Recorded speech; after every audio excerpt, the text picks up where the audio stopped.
So today I want to talk about one of the ways that people get killed while they're training.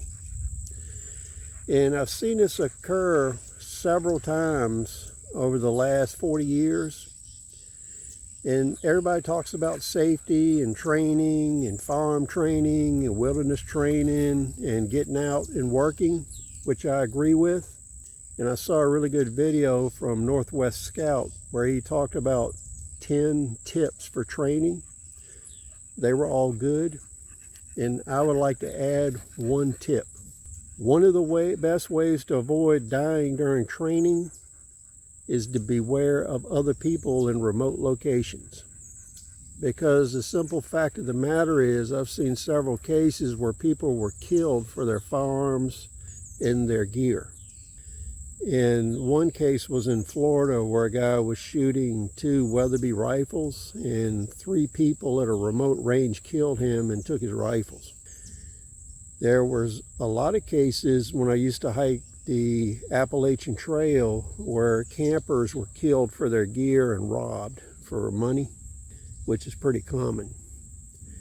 And when you're working in remote locations, doing your training, doing your farms training, if you're at the range alone and people show up, or you're out in the wilderness training and people show up, you really need to exercise caution, because people will kill for your guns, your gear, your money. And as things get worse and worse with the economy, that's going to become more common. And as I pointed out to one of my nephews, we were doing some training together. We were shooting some 22s and shotguns and some hunting rifles. And I told him, I said, always exercise caution and never turn your back on people at a rifle range.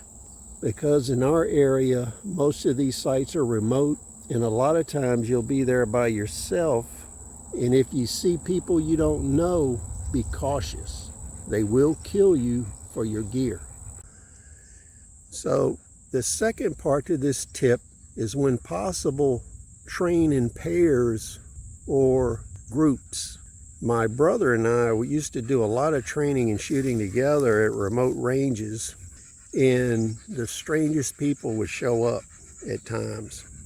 When you don't know the people around you, use extreme caution. Please share your thoughts. We'll see you on the next video.